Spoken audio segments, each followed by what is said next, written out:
ठीक है ना। नमस्कार, जय जोहार।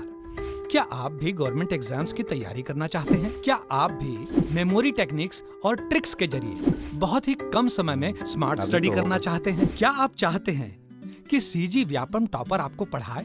तो डाउनलोड करिए योगेंद्र साहू क्लासेस ऐप। यहाँ 10 से अधिक गवर्नमेंट एग्जाम्स क्रैक करने वाले और सीजी व्यापम टॉप करने वाले योगेंद्र सर सीजीपीएससी और सीजी व्यापम के अंतर्गत होने वाले सभी एग्जाम्स की तैयारी कराएं। तो डाउनलोड करिए Yogendra Sahu classes app to be the best, learn from the best.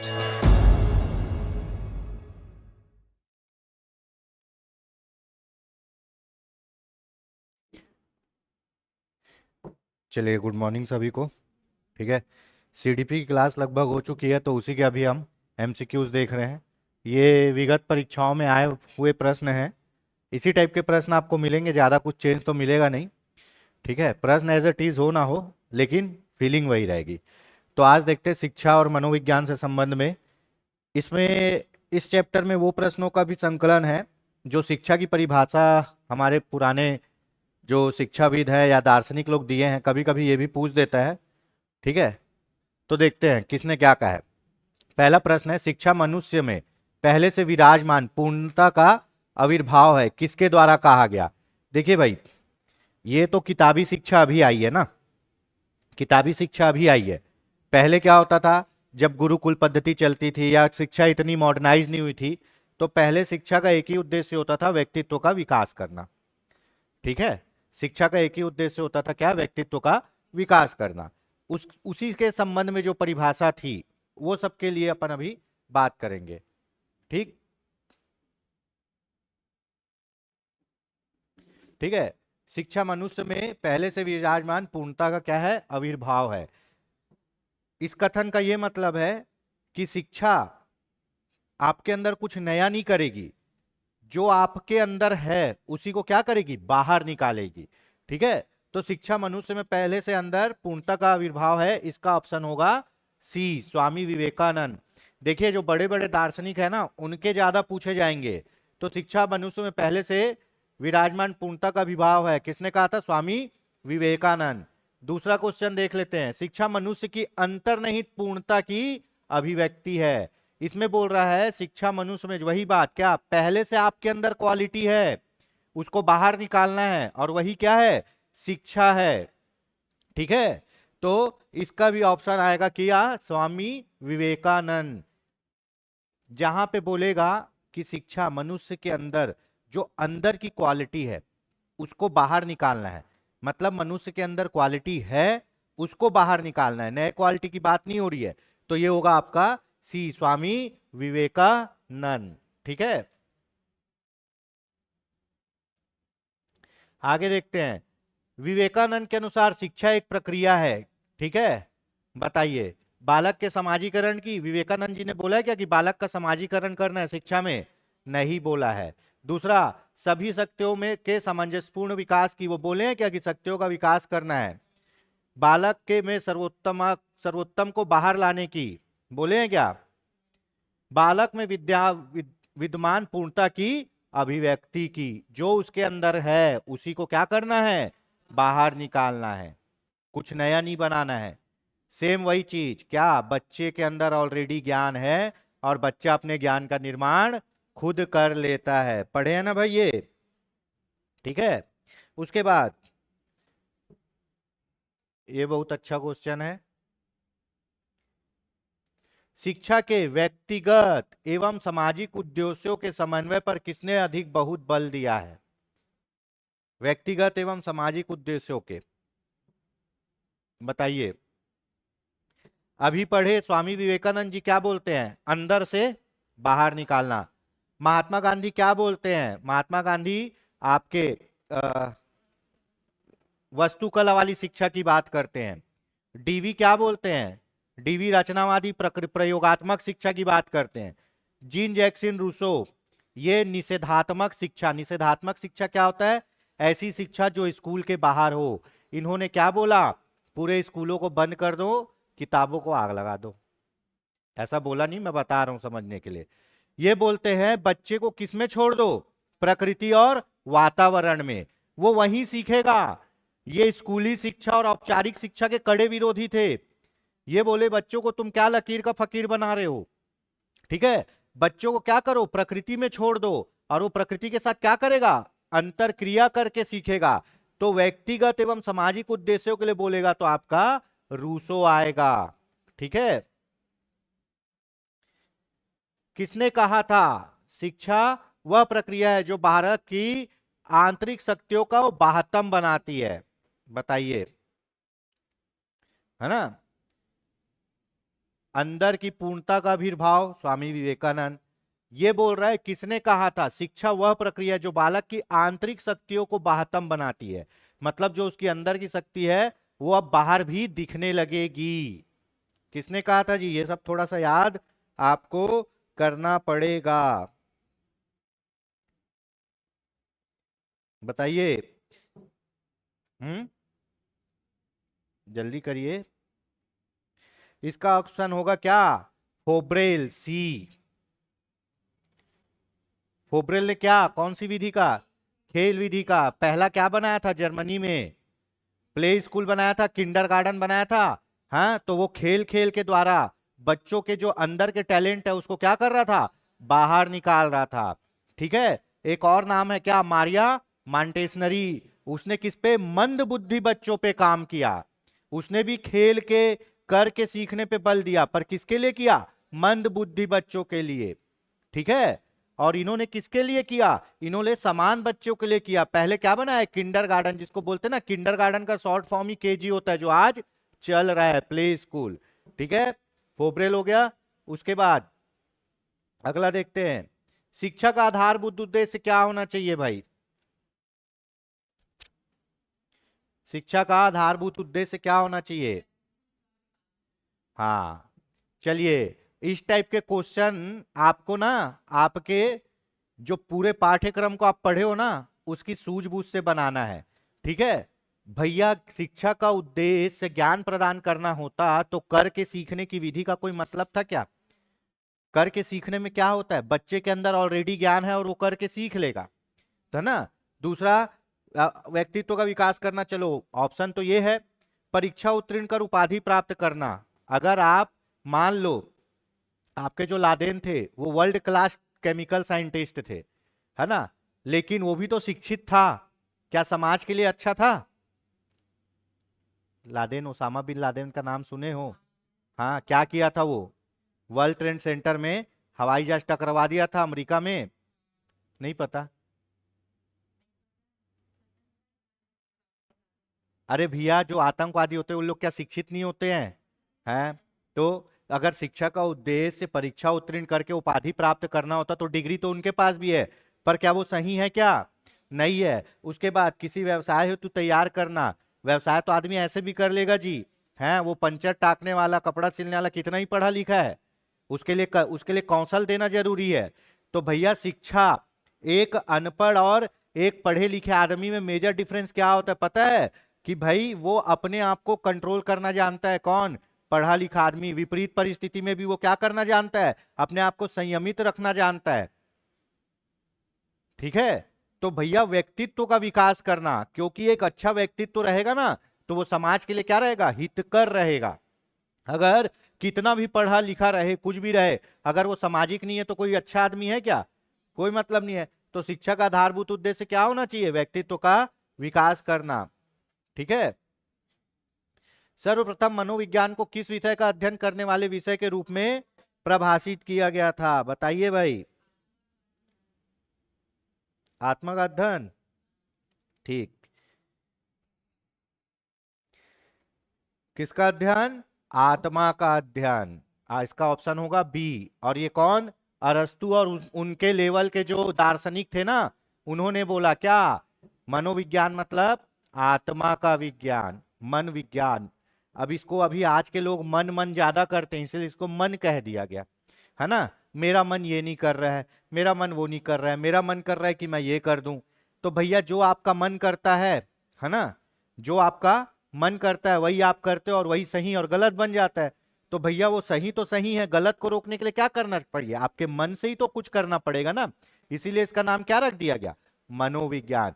कुछ लोग क्या बोलते हैं, व्यवहार का विज्ञान, ठीक है, कुछ लोग मन का विज्ञान, कुछ लोग चेतना का विज्ञान, कुछ लोग हृदय का विज्ञान, ठीक है।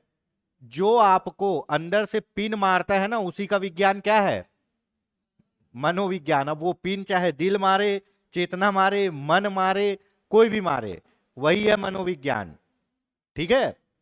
देखिए दो चीज होता है, एक होता है मन और एक होता है विवेक, है ना। तो एक राजा, है ना, 5 मिनट का समय लेते, एक राजा अपने पूरे राज्य में ऐलान करता है कि इन दो बकरियों का, सॉरी, इस एक बकरी का जो आदमी पेट भरेगा उसको मैं इनाम दूंगा, है ना। अब वो बकरी क्या थी, उसको कितना भी खिलाओ, फिर उसके सामने चारा रखो तो थोड़ा मोड़ा खा ही लेती थी। तो उसको बहुत लोग लेके गए, दिन भर खिला रहे हैं, दिन भर खिला रहे हैं, और जैसे ही उसके सामने चारा रखते थे वो थोड़ा मोड़ा खा ही लेती थी, चख लेती थी। अब कैसे करे, कैसे करे, है ना। तो उसको ले गया एक बहुत होशियार आदमी, उसको रखा 7-8 दिन, उसको चारा खिलाया और 7-8 दिन बाद लेके आया, ठीक। अब जैसे ही उसको घर से वो चारा खिला के लाया था, अब जैसे ही उसको राजा के दरबार में रखा गया, उसके सामने घास रखा गया और उसके सामने खड़ा था कौन, जो उसको लेके गया था आदमी। तो बकरी नहीं खाई, बकरी नहीं खाई। अब बोले तुमने क्या किया, बोले कुछ नहीं, मैं भी खिलाया, तो अभी क्यों नहीं खा रही। तो वो बताए, देखिए जो बकरी का मन होता है ना, वो चोर होता है, उसको कितना भी खिला लो वो थोड़ा सा और खाएगी। तो जब भी मैं उसको एक बार चारा देता था और दोबारा चारा देता था और वो खाने लगती थी, तो मैं उसको डंडे से मारता था, ठीक है, उसको डंडे से मैं मारता था, ठीक। अब वो क्या कर ली, सेट कर ली कि भाई एक ही बार खाना है, नहीं तो दोबारा मार पड़ेगी। तो यही होता है मन। मन क्या बोलेगा, 5 मिनट का ब्रेक ले लेता हूं, है ना, 5 मिनट बाद क्या बोलेगा, फिर 5 मिनट का ब्रेक ले लेता हूं, ठीक है, फिर 5 मिनट बाद क्या बोलेगा, फिर 5 मिनट का ब्रेक लेता हूं। तुम्हारा मन जो है ना बकरी के तरह है, उसको कितना भी दो वो नहीं मानेगा। और जो छड़ी जिससे वो मारा था ना, वो आपके विवेक की तरह है, जो सही गलत बताता है। तो अपने मन को अपने विवेक से मारो। जब मन बोल रहा है ना, थोड़ा सा फोन उठा के बात कर लूं, थोड़ा सा ये कर लूं, तो वो विवेक रूपी छड़ी किस पे पड़नी चाहिए, मन पे। और मन पे कैसे पड़नी चाहिए, पढ़ ले बेटा, नहीं तो ना फोन चलाने लायक रहेगा, ना कुछ करने लायक रह जाएगा। वो एक कहावत है ना, बेरोजगार आदमी तो धरती को भी भारी लगने लगता है, इंसानों की बात छोड़ दो, है ना, ठीक है। समय बुरा चलता है तो सबसे पहले क्या है, आसपास वाले ही छोड़ते हैं, ठीक है। एक और कहावत है ना, जहाज डूबता है तो सबसे पहले चूहे भागते हैं। तो वही है, जितने आपके आसपास के चूहे हैं, इन लोग हैं, जब तुम्हारा बुरा वक्त चालू होगा ना, सब भाग जाएंगे। अगर तुम्हारा वो विवेक रूपी छड़ी तुम्हारे मन को मार मार के कंट्रोल नहीं किया ना, तो कहीं के नहीं रह जाओगे, ठीक है। जब जेब भारी हो तो सब चीज हल्का लगता है, और जब जेब हल्का हो तो सब चीज भारी लगता है, ठीक है। तो समझ लो, ये जो मन है ना, इसको अपने विवेक रूपी छड़ी से मार के कंट्रोल करो। भाड़ में जाए दुनियादारी, चुपचाप 5 घंटा 6 घंटा पढ़ो, नौकरी लो, और उसके बाद ना अपने पैसे से जिंदगी जियो, तब सोचना नहीं पड़ेगा, ठीक है। फिर मॉल में जाओगे और 2,500 का सूट देखोगे ना, तो देख के ऐसे रखोगे नहीं, देख के उसको खरीदोगे भी, ठीक है। तो इतना समझ लो। तो ये क्या था, आत्मा का विज्ञान था। तो मन जो होता है ना, मन चोर होता है, और जो विवेक रूपी छड़ी है ना, जो आपको एक बार बस बोलेगा ये मत कर, वो एक ही बार बोलता है और उसको सुनना है, और जो जो बार बार बोलता है उसको नहीं सुनना है, ठीक है। चलिए, तो सर्वप्रथम किसका, आत्मा का विज्ञान, अरस्तु के लेवल ने लोगों ने ये कही थी बात भाई। चलो, बहुत अच्छा क्वेश्चन आया है। गेल्टास्ट मनोविज्ञान की आधारशिला किसने रखी है, गेल्टास्ट।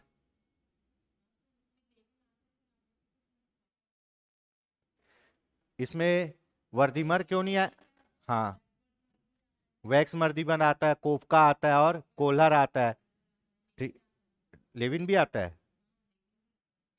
इसमें क्या दिया अपन देख लेते हैं। इसमें दिया है मैक्स वर्दीमर, चलो इसको देख के आना। मेरे हाँ,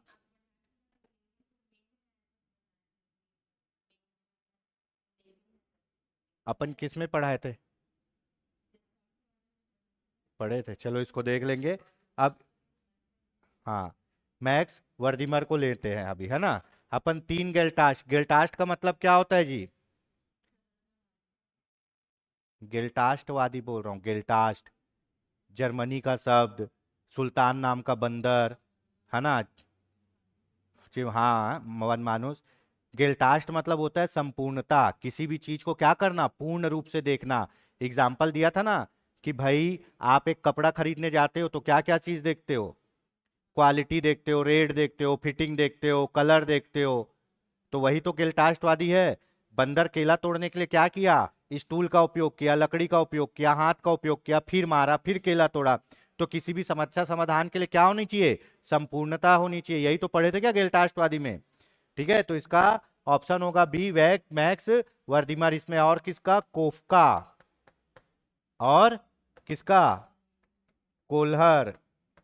ठीक है, आप जो बोल रहे लेविन, इसको भी देख लेंगे। ठीक। मनोविज्ञान की प्रथम प्रयोगशाला किसने बनाई थी? विलियम वुंट ने, है ना। इसीलिए इसको प्रयोगात्मक विधि के भी क्या कहते हैं? जनक कहते हैं। अंतर्दर्शन विधि के भी क्या कहते हैं? है ना। मनोविज्ञान, मन का अध्ययन करने के लिए प्रथम प्रयोगशाला बनाई थी, इसलिए अपने अंदर देखोगे ना मन से, तो ये दो भी कहते हैं। विलियम वुंट ने कहां पे? जर्मनी में। कब? 79 में। ठीक है, 1879 जर्मनी में क्या? प्रथम मनोवैज्ञानिक प्रयोगशाला। प्रथम मनोविज्ञान प्रयोगशाला के संस्थापक कौन थे? फिर से वही क्वेश्चन, क्या? वुंट। ठीक है, उसके बाद आगे देखते हैं। इनमें से कौन सी पाठ्यचर्या एनसीएफ 2005 का मार्गदर्शी सिद्धांत नहीं है? नहीं है। अपन पढ़ते पढ़ते क्या पढ़ लेते हैं? है पढ़ लेते हैं। हमारा मन हमेशा ऐसी चोरी करता है, इसलिए कभी भी क्या करना, क्वेश्चन को दो बार जरूर पढ़ना। अच्छा, क्या नहीं है बताओ? ज्ञान को स्कूल के बाहरी जीवन से जोड़ना है ना। पढ़ाई को रटन प्रणाली से मुक्त कराना है ना। बच्चों को चहुमुखी विकास के अवसर उपकलाना है। अंग्रेजी भाषा में नहीं भैया, क्या? मातृभाषा। और उसके बाद एक और लैंग्वेज जो क्या होगा, गैर हिंदी क्षेत्रों के लिए हिंदी और गैर अंग्रेजी क्षेत्रों के लिए अंग्रेजी। और उसके बाद संस्कृत भी हो सकता है। और एनसीएफ क्या बोलता है? बहुभाषी बोलता है। कैसा? बहुभाषी होना चाहिए। ठीक है, समझ में आया कि नहीं जी? ये सब पढ़े हैं भाई, है ना।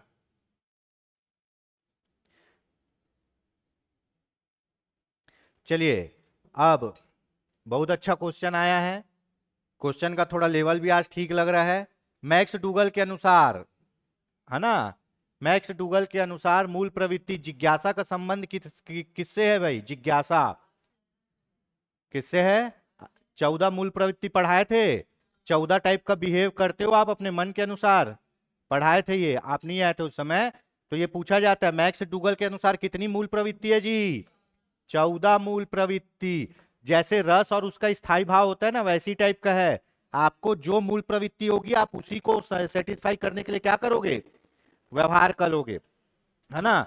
तो जब आपका जिज्ञासा, ये जिज्ञासा है, जब जिज्ञासा है तो क्या होगा? आश्चर्य होगा। ठीक है, ठीक है। उसके बाद जब भय है तो क्या होगा? पलायन होगा। ऐसे 14 मूल प्रवृत्ति है जिसके अनुसार, अब जिज्ञासा का आश्चर्य, जिज्ञासा मतलब किसी को जानने की इच्छा, और जानते हैं तो क्या होता है? आश्चर्य होता है ना। अब 12th के या तो क्या बोलते हैं, कोई लड़का मान लो फर्स्ट ईयर सेकंड ईयर में है ना। अब वो जानना चाहता है किसी फलाना लड़की के बारे में।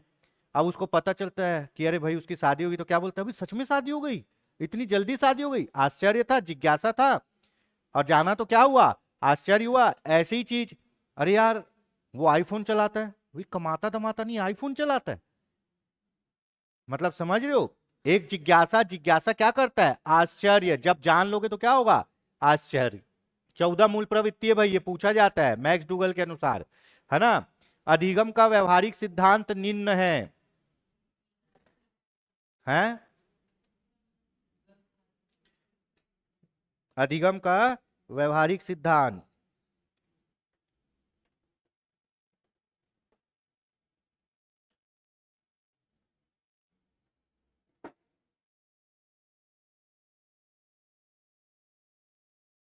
ठीक है, इसका ऑप्शन होगा क्या? सी, प्रबलन। अधिगम का व्यवहारिक सिद्धांत स्किनर ने क्या किया है भाई कि पुनर्बलन के, ठीक है, आपके दो लोग हैं, एक कौन है पहले वाले? थांडाइक। थांडाइक का क्या होता है?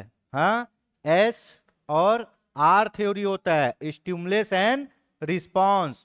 स्किनर का क्या होता है? क्रिया प्रसूत अनुबंध सिद्धांत। सबसे पहले रिस्पॉन्स, है ना, फिर क्या? स्टिमुलस। स्टिमुलस फिर क्या होगा? पुनर्बलन होगा, रीइंफोर्समेंट। फिर क्या होगा? फिर रिस्पॉन्स होगा। तो इसका एस आर थ्योरी, इसका आर एस थ्योरी। ठीक है,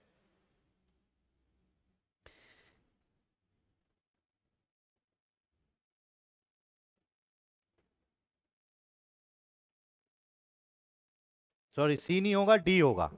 क्या होगा? डी होगा, है ना।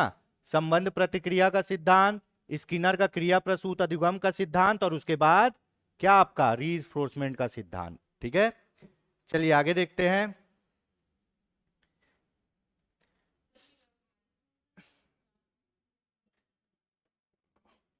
उसका जो आपका कौन सा सिद्धांत है? क्रिया प्रसूत अनुबंध सिद्धांत।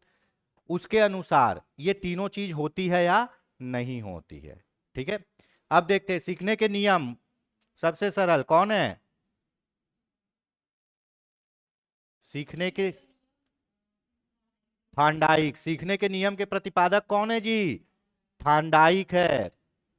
ठीक है, सीखने के नियम के प्रतिपादक कौन है? थांडाइक है। ठीक है,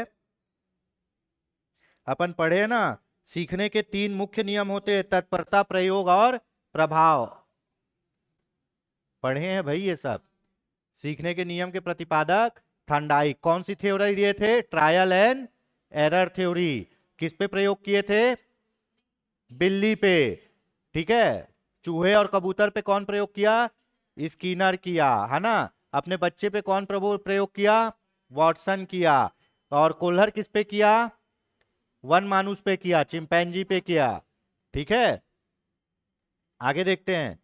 संरचनावाद के प्रवर्तक कौन माने जाते हैं भाई? संरचनावाद के प्रवर्तक,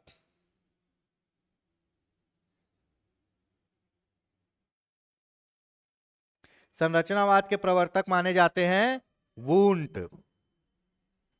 कौन माने जाते हैं? वुंट। ठीक है,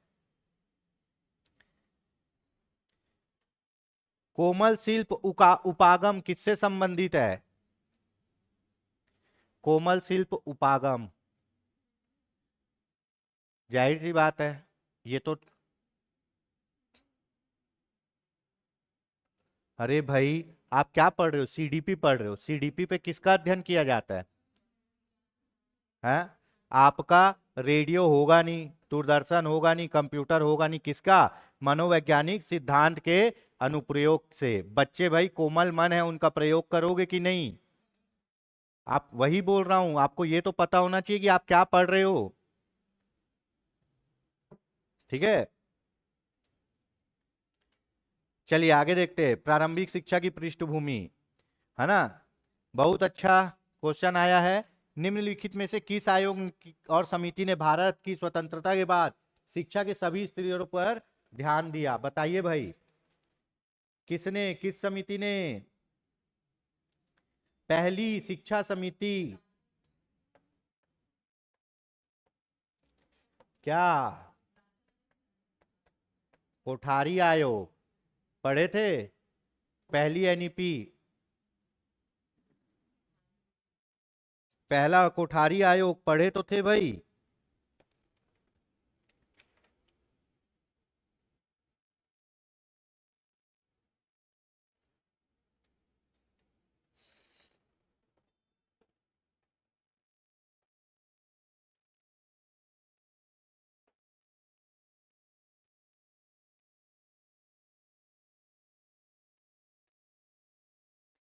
अपने यहाँ कितनी एजुकेशन पॉलिसी बनी? पहली 68 में बनी, दूसरी कितने में बनी?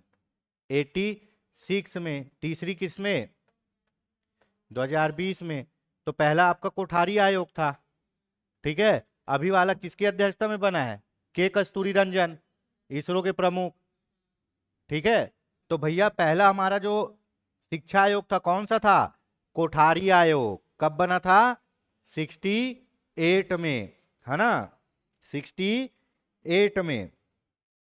राष्ट्रीय आयोग था, कोठारी आयोग राष्ट्रीय आयोग था, जिसे भारत सरकार द्वारा स्वतंत्रता के बाद नियुक्त किया गया था। कोठारी आयोग के अध्यक्ष कौन थे? दौलत सिंह कोठारी थे। कौन थे? दौलत सिंह कोठारी, जिसके तहत शिक्षा प्रणाली को बेहद और अधिक बेहतर बनाने के लिए खाका तैयार किया गया था, ठीक है। उसमें शिक्षा का समग्र रूप से अध्ययन किया गया था और शिक्षा को और अच्छा बनाने के लिए क्या किया गया था? पूरा एक प्रोफार्मा बनाया गया था। दौलत सिंह कोठारी, कोठारी आयोग बोलते हैं, पहला हमारा शिक्षा आयोग, ठीक है।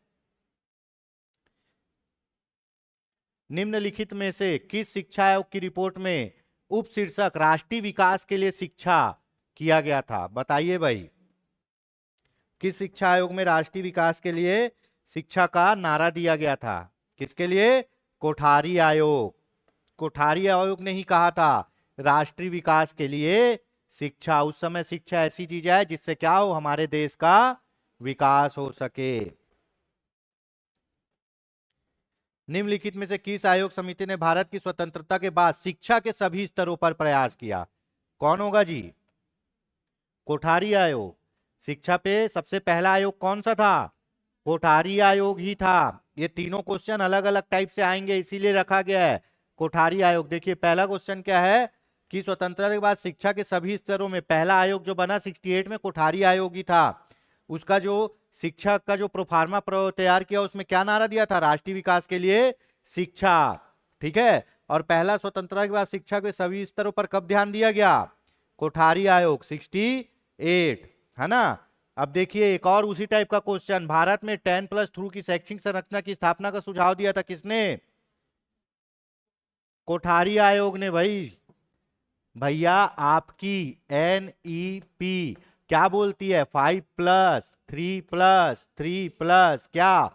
4। और कोठारी आयोग क्या बोला था? 10+2, है ना। 3 साल उसके बाद कॉलेज आपका, है ना। आपकी मार्कशीट में अभी भी देखना 10+2 लिख के आता है, आता है कि नहीं? ठीक है, 10+2 किसने दिया था? कोठारी आयोग ने दिया था। उसके बाद हाँ मतलब पूरी शिक्षा व्यवस्था को डिनोट कर रहा है ना। तो भैया आप उसमें इधर ये वाले में 5+, एक्चुअल में वो 10+2 ही बोलते हैं। 3 साल तो कॉलेज आया, इसलिए तो 3 साल का कॉलेज अभी तक चल रहा है। 5+3+3+4 में क्या होता है? यहाँ बच्चा क्लास दूसरी में रहेगा, यहाँ 5वीं में रहेगा, यहाँ 8वीं में रहेगा, यहाँ 12वीं में रहेगा। और इसी में क्या हो जाएगा? वोकेशनल सब्जेक्ट हो जाएगा, इसी में विदेशी भाषा सीख जाओगे, इसी में एक कला सीख जाओगे, ठीक है। चलिए 10+2 ही बोलते हैं। प्राथमिक शिक्षा में अपव्यय व अवरोधन का अध्ययन किसने किया था? बताइए। अपव्यय व अवरोधन बहुत इंपॉर्टेंट है। अपव्यय व अवरोधन ये आप कहां पढ़े हो? बीएड में पढ़े हो। हरटोग समिति के द्वारा। किसके द्वारा? हरटोग समिति। अपव्यय व अवरोधन किसमें? प्राथमिक शिक्षा में। प्राथमिक शिक्षा की बात कर रही है भाई। अपव्यय व अवरोधन होता क्या है? अपव्यय व अवरोधन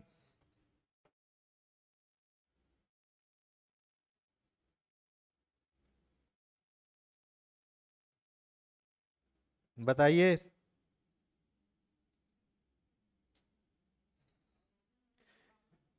हाँ। अपव्यय मतलब होता है खर्चा नहीं करना। देखिए पहले क्या होता था, बच्चों को ना स्कूल नहीं भेजा जाता था, है ना। और कई लोग भेजते भी थे तो प्राथमिक शिक्षा होने से पहले क्या करते थे? स्कूल को छोड़वा देते थे। तो किसी भी प्राथमिक स्तर पर शिक्षा के पूर्ण होने से पहले बच्चों को कहां से हटा लेना? स्कूल से। वो क्या कहलाता है? अपव्यय। घर वालों को क्या लगता है कि बर्बाद ही तो हो रहा है, बाहर रहेगा तो क्या करेगा, कमाएगा 4 पैसा, है ना। पता नहीं भैया मेरे को कितना सही है कितना गलत। तो पहले के लोग तो ये पहले ऐसा वो सोचते थे शायद कि जितने ज्यादा बच्चे होंगे उतना क्या होगा, ज्यादा कमाएंगे और ज्यादा पैसा आएगा, है ना। तो उस समय होते भी थे ज्यादा बच्चे, ठीक है। तो अभी तो 1-2 में ही सिमट गया है ना। और पूरे वर्ल्ड में भारत सबसे पहला देश था जिसने परिवार नियोजन कार्यक्रम लागू किया था पूरे वर्ल्ड में जनसंख्या को रोकने के लिए, है ना। अब तो हमारे यहाँ नहा रहा है, हम 2 हमारे 2, ठीक है।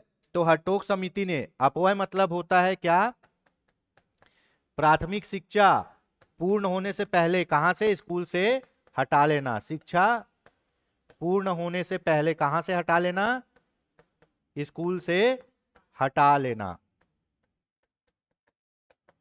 अब आता है क्या, अवरोध। अवरोध का मतलब होता है रुकावट। जब किसी एक ही कक्षा में बच्चों को ज्यादा समय तक रोके रखना, किसी एक ही कक्षा में बच्चों को ज्यादा समय तक रोके रखना।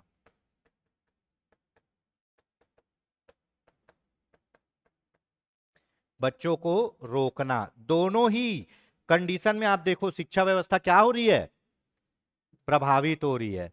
बच्चा अगर निकल गया तो भी तो नहीं पढ़ेगा, अब उसको तुम फैल करके एक ही में बैठा के रखे हो तो भी नहीं पढ़ेगा। इसीलिए क्या किया गया, क्लास 8 तक के अभी फेल नहीं करते हैं। पर शिक्षा व्यवस्था क्या हो गई, ढांचा ही हिल गया पूरा, है ना। तो वापस अब क्या है, 5वीं को बोर्ड करने की तैयारी है ना। ये हमारे समय में 5वीं बोर्ड, 8वीं बोर्ड, 10वीं बोर्ड और 12वीं बोर्ड, ठीक है। और ऐसा होता था कि उस समय होता भी था भाई क्वालिटी एजुकेशन, ठीक है। अभी भी है लेकिन अब क्या है, बहुत ज्यादा ढीला हो गया, ठीक। उसके बाद देखते हैं वर्धा शिक्षा सम्मेलन। वर्धा शिक्षा सम्मेलन कब हुआ, वर्धा में गांधी जी की अध्यक्षता में शिक्षा सम्मेलन हुआ था भाई, ठीक है, 1937 में। आजादी में भी वर्धा का क्या है, आजादी में वर्धा सम्मेलन में क्या हुआ था, भारत छोड़ो आंदोलन, हाँ, ठीक है। शायद नहीं चलता है ना, देखना, ठीक है। देखिए भाई, पढ़ने का एक और अच्छा तरीका है जो मैं यूज करता हूं।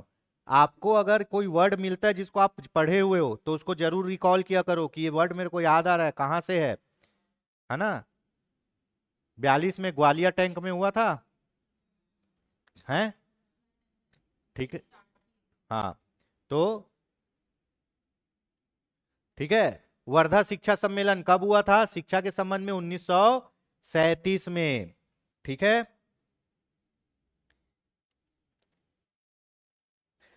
चलिए आगे देखते हैं। शिक्षा का अधिकार अधिनियम 2009, ठीक, कब लागू हुआ, सॉरी कौन सा संविधान संशोधन, 86वां कि 85वां, अच्छा, ठीक है, 86वां संविधान संशोधन 2002। क्या, शिक्षा का अधिकार अधिनियम, right to education, RTE, right to education, ठीक है। इसमें क्या कहा गया है भाई, निःशक्त बच्चों को शिक्षा दी जाएगी, 6 से 14 वर्ष को बच्चों को शिक्षा दी जाएगी, 14 से 18 वाला नहीं है ना। 14 से 18, 6 से 18 कब होगा, जब बच्चा विकलांग हो, ठीक है, बच्चों की नियमित अनुपस्थिति होगी। शिक्षा का अधिकार अधिनियम 2000 क्या 9 पास हुआ, 86वां संविधान संशोधन 2002, ठीक है। उसके बाद गांधी जी ने किस वर्ष में राष्ट्रीय बेसिक शिक्षा योजना प्रस्तुत की, बेसिक शिक्षा योजना, वही गांधी जी का क्या जी, कि स्कूल में क्या दो, बच्चों को हस्तकला का ज्ञान दो जिससे बच्चे क्या करेंगे, एक हुनर सीखेंगे और वो जो स्कूल में बनाएंगे उसको बेच के क्या चलेगा, स्कूल का काम चलेगा। इसकी आलोचना इस आधार पे की गई कि बच्चा स्कूल में काम करेगा तो पढ़ेगा कब? बेसिक शिक्षा योजना किसके द्वारा? गांधी जी के द्वारा। कब देंगे ये? वर्धा सम्मेलन में। कहा? 1937। ऐसे पूरा आपको कहानी याद होना चाहिए। उसके बाद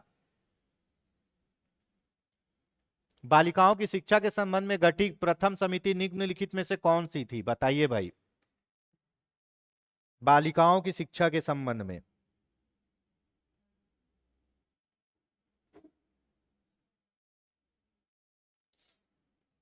बताइए बताइए। हंसा मेहता समिति। किसके संबंध में बात किया था ये? बालिका शिक्षा। अभी बालिका शिक्षा के संबंध में अपने यहाँ चलता है ना क्या? कस्तूरबा गांधी राष्ट्रीय विद्यालय, नहीं सुने नाम? हाँ, वहाँ क्या होता है? बालिका शिक्षा ही होता है। ठीक है, अपने यहाँ बालिका शिक्षा को बढ़ावा देने के लिए बहुत वृहद स्तर पर प्रयास होते हैं भाई। ठीक है, और धीरे धीरे हमारे यहाँ बालिका शिक्षा की स्थिति भी काफी अच्छी है ना? अब ये मान लो कि कम से कम 12वीं तो पास रहते ही हैं। ठीक है, राष्ट्रीय पाठ्यचर्या की रूपरेखा 2005 दस्तावेज में भाषा निहित है। बताइए कौन सी भाषा? कितनी भाषा रहेगी? बहुभाषा भाई। क्या? राष्ट्रीय पाठ्यचर्या 2005 किसकी पैरवी करता है? बहुभाषा। और बहुभाषा क्या है? सीखने का एक पॉजिटिव अप्रोच है। शिक्षक को डरना नहीं है कि मेरे क्लास में अलग अलग बोलने वाले बच्चे हैं। ये अलग अलग बोलने वाले बच्चे ही क्या है? बहुत समृद्ध संसाधन है, जिससे एक बच्चा दूसरे बच्चे का सीखेगा, दूसरा बच्चा पहले बच्चे का सीखेगा। तो आपकी बात है क्या? राष्ट्रीय शिक्षा नीति 5 में बहुभाषा को किया गया है। 3 भाषा का वो ऐसा है। हाँ, एनईपी में कहा गया है 3 भाषा, जिसमें से वो क्या रहेगा? एक मात्र, दूसरा गैर हिंदी, फिर हिंदी। हाँ, इसमें क्या कहा गया है? बहुभाषा कहा गया। गोखले बिल संबंधित है जी, बताइए। गोखले बिल संबंधित है।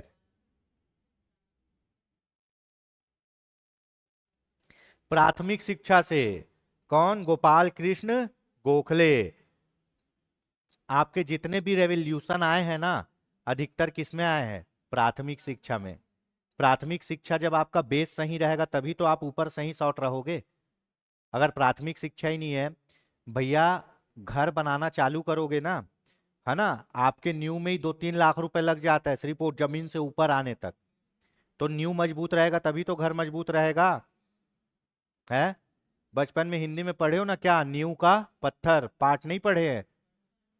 ठीक है, लगता है मैं ही डायनासोर के समय का हूं, मैं ही सब चीज पढ़ लिया हूं। ठीक है, गोखले बिल किससे? प्राथमिक शिक्षा। यशपाल समिति के अनुसार प्राथमिक कक्षा में शिक्षक छात्र पर अनुपात कितना होना चाहिए भाई?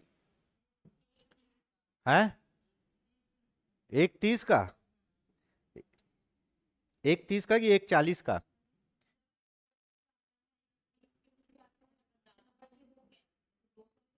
हम्म हम्म तो अपन को अभी जो देखना है सर्वमान्य 1:40 का। 1:30 भी है, देख लेते हैं इसको भी। ठीक है। हम्म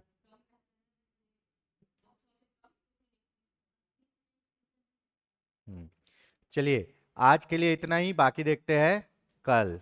समझ में आया? ठीक है, तो इस टाइप से अगर अपन करेंगे, रिकॉल कर करके पढ़ेंगे ना, तो जो चीज पढ़े हुए वो वापस क्या हो जाएगा?